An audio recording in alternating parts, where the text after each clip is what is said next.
Resilience. What's your thoughts on resilience? First of all, that's the subject matter of a book that I released on 12/12/24. It's called Resilience. And what the book is about is how you move from unconsciously surviving in the world, the grind of day to day, the problems, the challenges, the doubts and fears and all those things. And I keep trying and I keep trying. And then it moves into practices that open up becoming conscious of your unconscious. So you can like, oh, I see that. And I know how to come into being quiet and present and aware and observe my options because I can choose differently. So for me, resilience is about being adaptable and stepping into more of an empowerment on making choices, even in the moment. And that to me is resilience. Welcome back to the Power and Purpose podcast. Thank you so much for tuning in for another amazing episode. I truly appreciate you investing your time and your energy into listening to today's show. And I'm super excited for our guest. We have Winslow O'Leary. Thank you so much for being here today. Thank you for having me, Vanessa. I'm really happy to be here. So, Michelle, I have a signature question. Who are you and who are you not? Yeah, I love that you asked that question and start your show this way. And I spent some time allowing that answer to kind of surface. And what kind of landed with me to express it to your audience is I'm a creator. And that means a lot of things and a lot of layers. It means that I'm present. It means I bring my whole self here and that I align intentionally for the purpose that I'm engaged in and that I choose. And I live my life in that kind of way. And it brings me so much joy because it aligns with the things that are about me and that I can share with other people that are about them. So I'm a creator. That's who I am. Who am Beautiful. I not? Yeah, So the this best one is, part. yeah, this one is fun. I'm aware from my own space that I'm my unique self and I'm not your unique self. I'm not other people. I'm not their stories. I'm not their problems. I'm not even my problems. I'm in an experience, choosing my experience. I am not you, other people, other problems, or even my own. That is powerful. Thank you for sharing that piece. The I am not part is my favorite because that's where we get to define our boundaries and Yes. even for most of us who are flexible and fluid, it's still important for us to even if we just have one thing. I am not someone else's authentic self or unique self or something like you said. I am my own. That's beautiful. And I was so excited to start this conversation with you. I actually forgot to do your intro. So I'm going to give you guys Michelle's short intro, and she is so much more. So check the description because her bio is there. But we just shortened it up just for this conversation. She is a masterful energy guide and facilitator, helping others reconnect with consciousness and create resilience through energy, awareness, and empowerment. What a powerful little tagline. Anything else you want to add to that, by the way? Well, I'll just say that as with all of us that are evolving, things change rather quickly. So I am all of those things and more. And I'll just kind of weave them through our conversation. One of the newer things that I also am doing is providing therapy again in kind of an integrated coaching, energetics, consciousness, therapeutic fashion. So part of my entrepreneurship has moved into some new facilitation in that space. And it's been really amazing to sit with people and move through their awakenings with them. So I'll just add that. Beautiful. Thank you. Thank you. And you said, I'm doing therapy again. Did you do it before differently? 100%. Yes. Decades ago, as a therapist, you get trained in certain modalities. And I'm still kind of, yeah, I'm eclectic and yeah, I'm intuitive. And yes, I'm following all the, ways of being that they teach you. Um, what's happened is since I've stepped out of like a formal employed career and gone into my own entrepreneurship, I spent time integrating all of my consciousness and energetic and mastering alchemy style work with all of my experience in therapeutics and healing environments to kind of really become the integrated, aligned version of me, stepping up to a new way of offering these services to people. So I'm interested, and I think I'll give you some context as to why I want to dive in on this before we get to all the other amazing things that we had planned today on my outline. This part was not planned, but I'm curious because I was one of the people. I know there's many out there where traditional therapy wasn't resonating with me. And so when I began to do coaching work, healing work for other people, it was a different type of alternative therapy. I did get trained in IFS, internal family system, so that way I was doing something responsibly and not just reckless. Therapy that's just pie out of the sky. I wanted to make sure I did have a framework, and I'm intuitive in all of the things. But I'm so much more mature, and I'm not doing a lot of healing work now. I've moved on to astrology. That's my calling for right now. But it wasn't immature, but I did have, when I started in 2020 or so, I did have this rebellious energy, like therapy doesn't work and da, da, da, and I respect the field because it's challenging, and it takes a certain type of person to be able to even have the desire and the discipline to work with people, to work with people's inner world in this way. So that's the context as to why I'm asking, what made you stop the traditional way of how you were doing therapy in the first place? I would say because I moved into training others, because I became an executive and in helping run a business, a mid-sized business in the Twin Cities, Minnesota. And I was training, over time, hundreds of others to work with people. And so I shifted from working with clients to helping others work with clients and also building business. And I shifted my research and focus also on creating healing environments that by themselves are therapeutic before people even step in the door. So I kind of broadened out and did a few different things. Beautiful. Okay, good. So it wasn't because it just didn't resonate with you or you were rebelling. It was more about you were teaching and guiding and yeah, teaching other people in the field, and your role was evolving that way. Okay, got it. And I'm interested, well, what did you learn from teaching people in the field versus being in the field of therapy directly? I really learned that there's power in connecting with others on their journey in a different way. It's a challenge to serve people directly, especially in businesses where it's 24 hours a day of caregiving of multiple roles, multiple kinds of people, connecting with people that carry a lot of heaviness, and supporting them to do the work means there's more of us doing this work, that these folks are seeking this kind of support in order to step into this field. And what I always would teach is you have to take care of you, number one. You have to be in your best shape in order to help other people, and you're growing and changing and learning. So I really also learned the power of the collective, because our motto was we learn about, from, and with each other. So this isn't a hierarchical experience.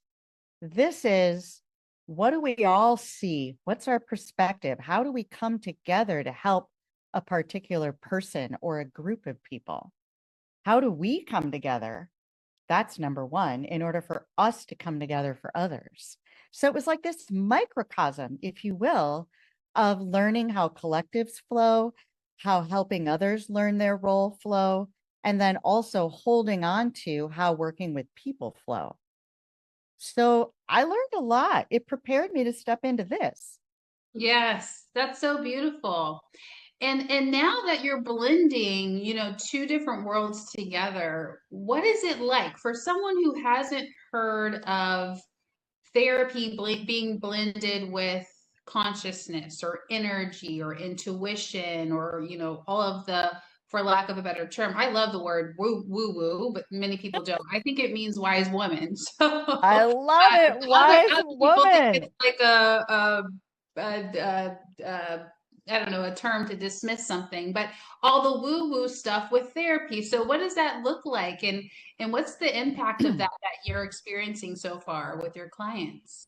Yeah, that's great. So I'll start by saying I agreed to work with BetterHelp.com. And there's a lot of reasons for that. The platform itself is really lovely and it allows access for people that normally aren't going to walk into an office or from places where there's no, you can't get in to see a therapist, all kinds of reasons. So that was one thing. I started there. And also, I had to define what I do there. So I set up my profile. And yes, I have decades of experience in some of the reasons that people in the world today are struggling: anxiety, depression, isolation, work challenges, relationship challenges, transitions, spiritual endeavors. How does everything connect together? Well being. This is my profile. So I join you where you're at. I intentionally hold the space to focus what you're focused on. I respect your unique journey and I'm here for it. So I can reflect, coach, guide, illuminate. We can go into energy, consciousness, therapy, symptoms, everyday practices, and beyond.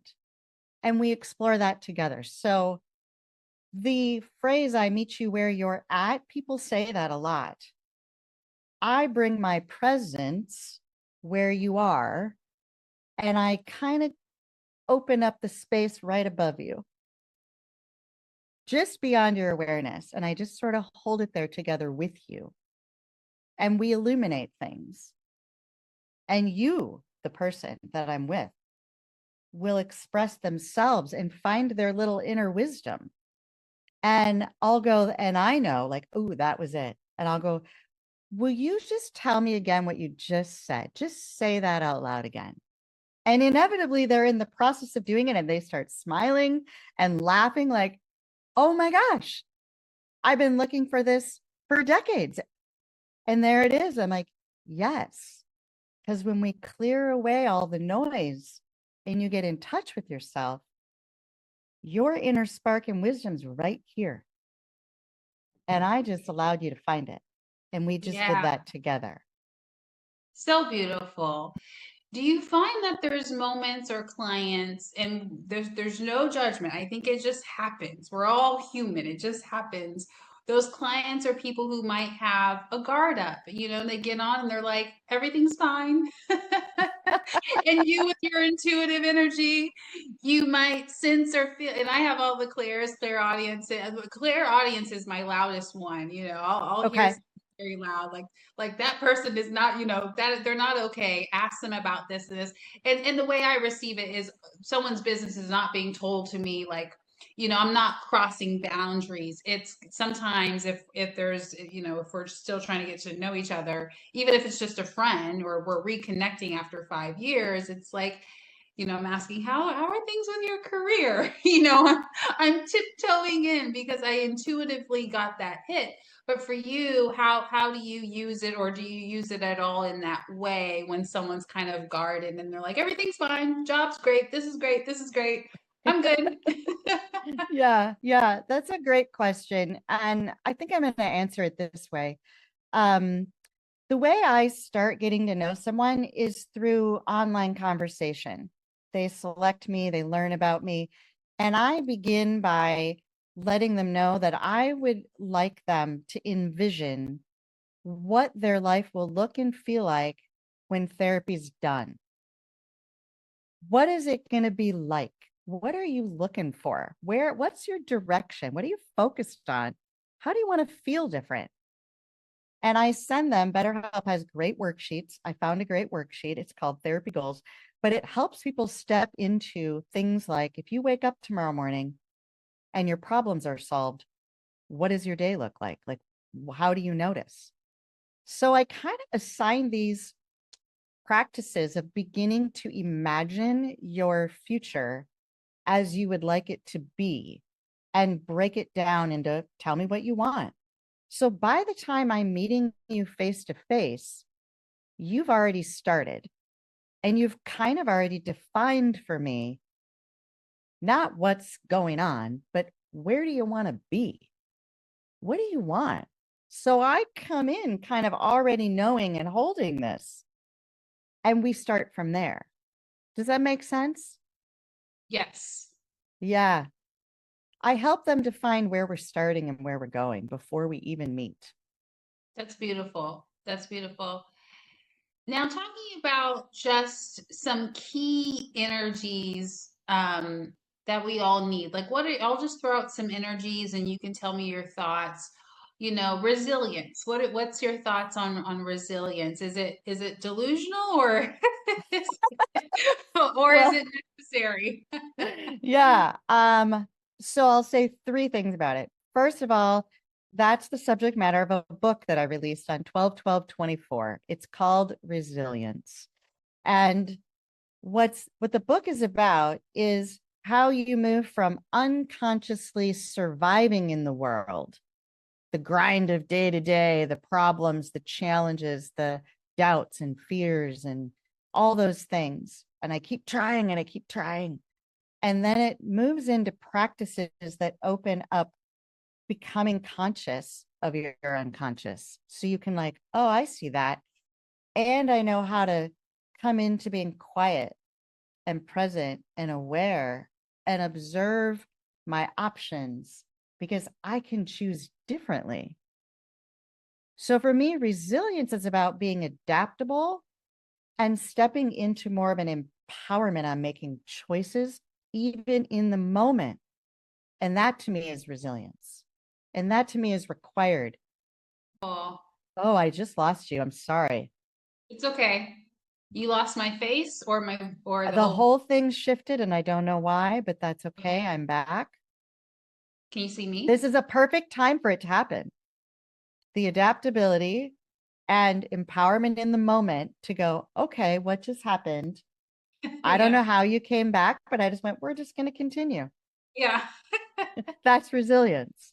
Yeah. Okay. Good. Good. And on the note of resilience, when I was young, it was taught to me like, oh, it's just be strong and like muscle through. And then in my teens, when I was being strong and trying to muscle through, somehow I attached the word control in there. And then Mm-hmm. I'm trying to be strong, muscle through, control, grab, grist, like do all of that stuff. And now, with the wisdom that I have at 39 years old, I know that I kind of had this convoluted experience of what I thought resilience was. But I love the way that you described it, adaptability, um, and being able to be flexible. Are there any other misconceptions that are common? And I know that resilience doesn't have to be defined the same way for everyone, but just to help us all kind of get on the same page with this energy, because I think it's a really useful energy, are there any other misconceptions around what we thought resilience was?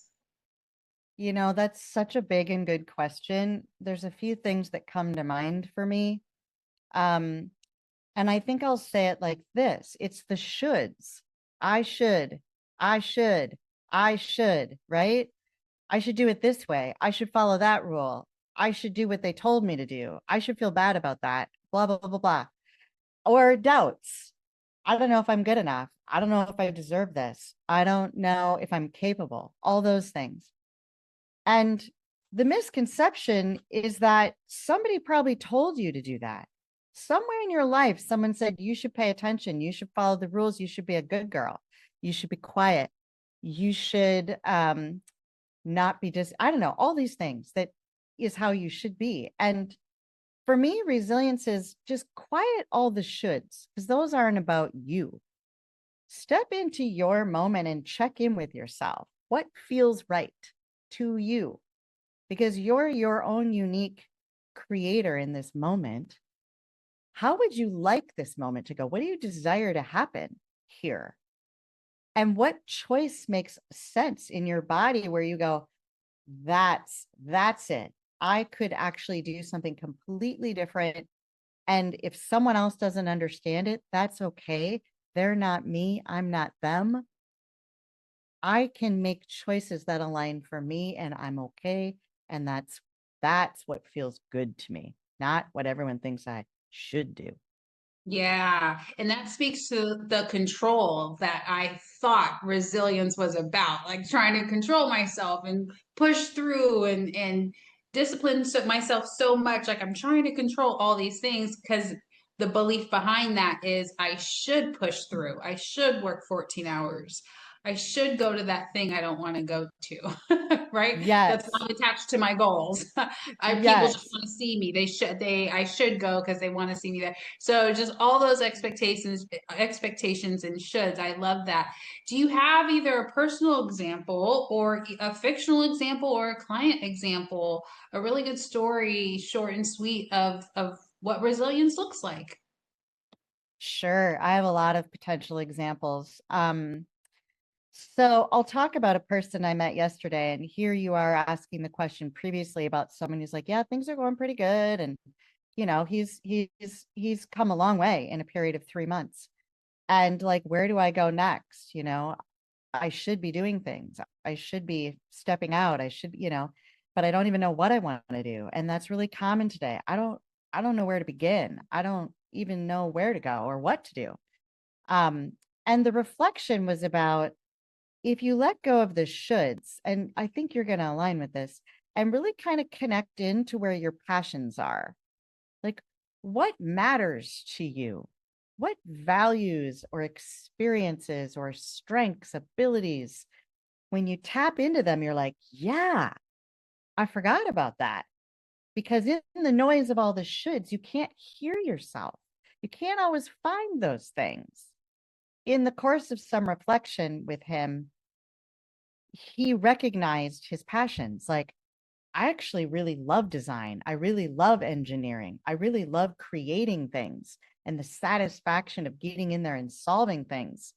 And I would love to explore that. And it's like you just open up and start to allow yourself permission to explore and step in to what you feel drawn and passionate about. That's a good example of I should. And if we just let that noise go and open up to what's in here, all of a sudden it's like, and there it is. I And love that. he stepped into, I have a new goal. I Yeah, actually have a bunch of ideas now that I'm really excited about. Follow that. amazing. I love that. You know what that brought to mind a moment that you and I had before we even pressed record on this podcast. Michelle was so lovely to ask me, why are you doing this podcast? Just out of curiosity. And I was like, well, this is my purpose. And when I said it was my purpose, that comes from passion. It's not like a should. However, when I started this podcast in 2023, the I shoulds that I was telling myself is I should be taking 7 clients a day. I should do this. I should increase my income for my healing business. I should be hitting these markers. I should. And that was not leaving any room for what do you want to do? And then once I started to kind of leave space, it was like, well, I want to have conversations with people. I want to talk about healing. I just don't want to be the facilitator anymore. I want to be Yeah. receptive. I want to be curious. I want to ask questions. I want to build Yes. a friendship a lot, or build a relationship and just kind of like chat like pals having a smoothie at the beach. Like that would, and having a stimulating conversation. I love stimulating conversations that I can think about later in my day or my week. And sometimes like 3 months later, I'll be like, yep, I had Yeah. a conversation with someone and it still stuck with me in a very powerful way. Yeah. So I love that. I love that. Thank you. Gave Can me I reflect to you a word you said when you had that experience that stuck out to me was you talked about doing things that resonate. and Hmm. engaging in ways that are resonant with you. And that to me is the essence of what we're talking about. How do you notice what resonates with you? And to do that, Yeah. you have to be in touch with you, which means you have to step out of all the noise. Right. Yeah. Right. Amazing Yeah. stuff. And, back to your book. Can you give us the name of the book again? Yeah. That book is called Resilience, and it's from something Resilience. called Okay. Flow in the Present series. And I'm going Okay. to say something, I'm going to add to this and then your question, because I think this will help. So that came out 12/12/24, and I stepped into another writing process with a group of women. And the next book is called She Found Her Superpower. And that book is coming out. I allowed this. I didn't push it. That book is coming out 12/12/25. Beautiful. Beautiful. So that energy kind of builds and grows over time. That was the next resonance. So both books will be available very Okay. soon. Did I hear this right? But both books came out or December 12th. One in 2024, one in 2025. Okay. That is amazing. Yeah, I was Alignment, like, synchronicity, and you didn't even push for it. that's A lot exactly of people correct. kind of fake and force that synchronicity. I'm like, no, no, no, that's not what it's about. No, no, it's so fun. It's so fun to notice when you sort of allow yourself to step in and engage with those passions, how things kind of line up for you. And so it's really amazing. So I wanted to Beautiful. say that because your question may be answered from either of those books. That's why I wanted to point that Yes. out. Thank you, thank you. And it actually gave me a better question to ask. Do you have a powerful concept from the Resilient book that you want to mention, and maybe we'll dive into it more. And then also a concept from the She Found Her Superpower. Hopefully, I said that somewhat right. Yeah, you said it That you right. want to share as well. Sure, let's see. I think one of the most powerful practices is really recognizing the power of your breath, in that it's a place where you pause and it's a place where you notice your intention and allow it to kind of come into being. So when we feel rushed or we feel pressured or distracted, even, and that breath, and it brings you right back into this present moment, and you kind of can hear yourself again. And it's okay to slow the pace and find your tone and alignment in the moment. It's like becoming conscious again. It's a practice. And I use it in working with people. If they haven't noticed it for a while, we'll literally in session practice 3 breaths.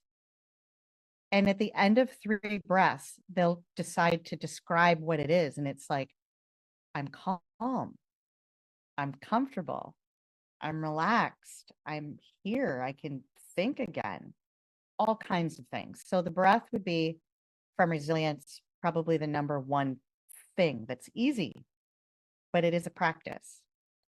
And then from She Found Her Superpower is where you start to look at relationships. So that is a book where 7 of us women each wrote the story of our divorces and how that experience didn't break us. It actually elevated and we found our superpower. And my chapter is about creating our we space, which is how in a relationship with another person, you develop agreements that you share. So I have my space, you have your space. And when we come together, we have some agreements together that we build and grow. What's important to us? And that chapter describes many practices in developing and building a conscious space within relationship. So Beautiful. those would be maybe the 2 things I would point to. Amazing. And I just to backtrack for a second, I love the breathing example because it ties into what you were saying about adaptability. I feel like when we stop breathing or we're like, it's like rigid, frozen energy, can't move, nope, can't think, don't let it, but when we're just like the softening, like leaning into something, softening into your chair. That's where you're, or softening into a conversation. That's where the adaptability, that's one of the Yeah. energies within resilience is really helpful. So I love that. And I don't know if you Yeah. want to add anything to that as well. Well, I'll add that I feel it unfolding or opening in a way that's neutral and where I can kind of notice more options and hear my own wisdom about that.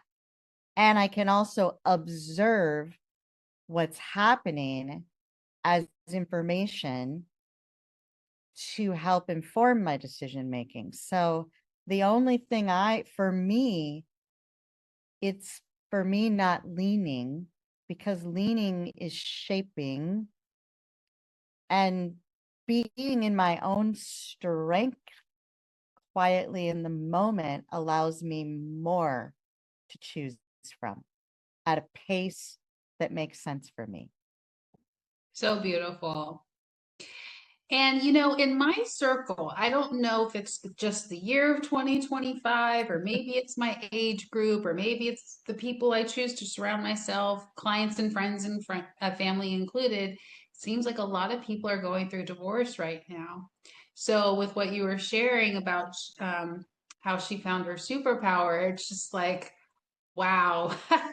One, the world needs it. So thank you for giving the collective what we need. I mean, I'm not divorced, but actually I have been having, this is a very funny tangent. I have been having flashbacks of a very tumultuous divorce in a past life. Totally off left field, you guys. I know I just had to mention that.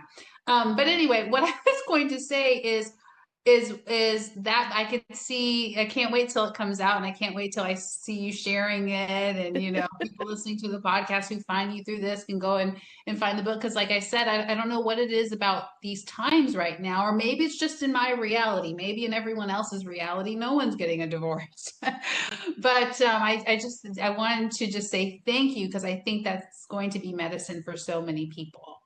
Thank you for saying that. And if I could take a moment and reflect that I'm also a partner in Mastering Alchemy.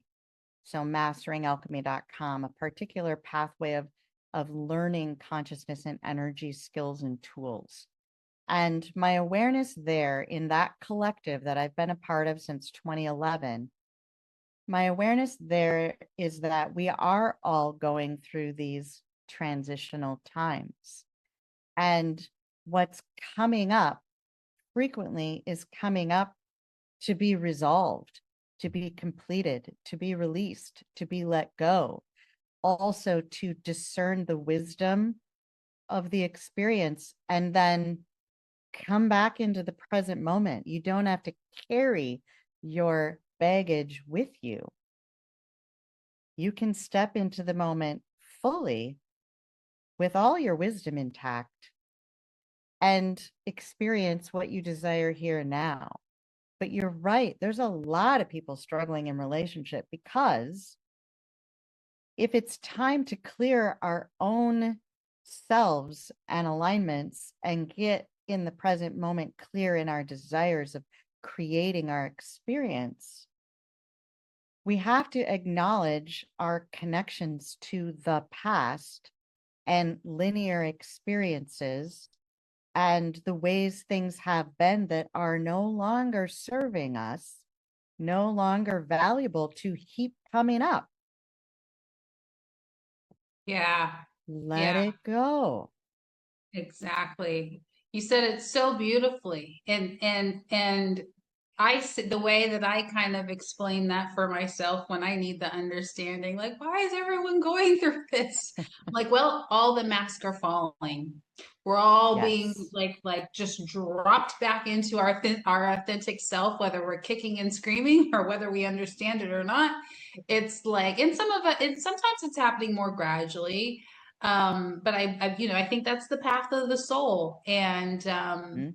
And there's just being an evolutionary astrologer, there's just a lot of energies that have been planning, plotting, and creating this template for us to just drop into that authentic self. And for, like what you said, a lot of what's not serving us, even though it once was, most likely, but being present. You said something earlier about being in the present moment. Being present is always being present. It's always being current. And so just dropping into that as well. Yeah. Yeah, I really like the way you said that. And there's also practices to engage in collectively growing and building that conscious awareness for everyone. As you said, some are kicking and screaming. It's not a forced action, but it's available. And some may not notice that they step into it because it's right next to them. And then they go, what was I mad about again? What was I scared of? And it's like you don't even remember because there's Mm. so many engaged in building that level realm consciousness, what's coming beyond our awareness, to just allow it to happen and hold ourselves in our divine soul space in the moment for ourselves and everyone else. Yeah. Wow. Beautiful. What is the reflection exercise, your energy, your way? Ah, your energy, your way is how I've named my work in energetics. And what it means is that each of us has our own way of using our own tools to design what we want. And so, even if I teach certain practices, I'll say to people, especially different age groups and generations who have different ways of being, or people with certain histories that have certain ways of being, it's like you need to personalize what I'm saying to you because I'm saying it from how I'm aligned. And you can flip one word even, and it realigns for you differently because you're a unique spark of your own. So it's in any reflection, in all of the information you're taking in from everyone around you. Feel free to personalize it in your own way that feels right for you. That's the reflection. Mm. That is a golden wisdom right there. Very, very golden piece of wisdom. Thank you so much for that. I can't believe our time has flown by. This conversation went like that very quickly. And we're not done yet. We're almost there. Do you have a powerful book recommendation or a quote that you want to share with us? Oh, I love that. And I knew you had said this was coming and I hadn't thought about it. And so I have a lot of books that I really adore. Um, when I need a little inspiration, I pick up something called Being Peace by Thich Nhat Hanh because it's about embodying your presence. And for me, peace is a presence that I intentionally, passionately, purposely carry. And those little beautiful, poetic inspirations can sort of bring me right into an embodied experience of peace. So I'll choose Thich Nhat Hanh, Being Peace. So beautiful. I love that. And what is one powerful way that people can work with you? Yeah, I would suggest you could visit my website and take a look at options. Because here again, depending on what you're looking for, we can do one-to-one work intensively and briefly or spread out over a period of time. I have coursework, Your Energy, Your Way. You can join a class. I have a community of co-creators that come together and co-create in a transformative space together. I'm on betterhelp.com, providing that combination of therapy and coaching and guidance. So all of those are ways. And you can follow me on Instagram to kind of stay in the present with what's happening now, inspirations, books, events, all kinds of fun and interesting things. Yes. And since people can find you on BetterHelp, do you have a niche or an ideal client, or is it just whoever resonates with you? The latter, the Whoever latter resonates. for Okay. sure. I Yeah. see 18-year-olds to 70-year-olds, and I believe that those that are aligned kind of with me will connect with me, some briefly and some for a period of time. Yeah. Absolutely. I love that. So, yes, please connect with Michelle if this conversation has deeply resonated with you. We have her link tree, her Instagram, her Facebook, and her website all here in the description. So it's all clickable. You just go down and click. And her website, correct me if this is correct, or let me know if this is correct, spiritoftherapyllc.net. Is that still the best one for you? Yep, that is correct. But I will say this, my link tree has a one place where you can click on all the podcasts, the books, Cool. the Yeah, everything. the link It's tree's the here. most current everything right there. Okay.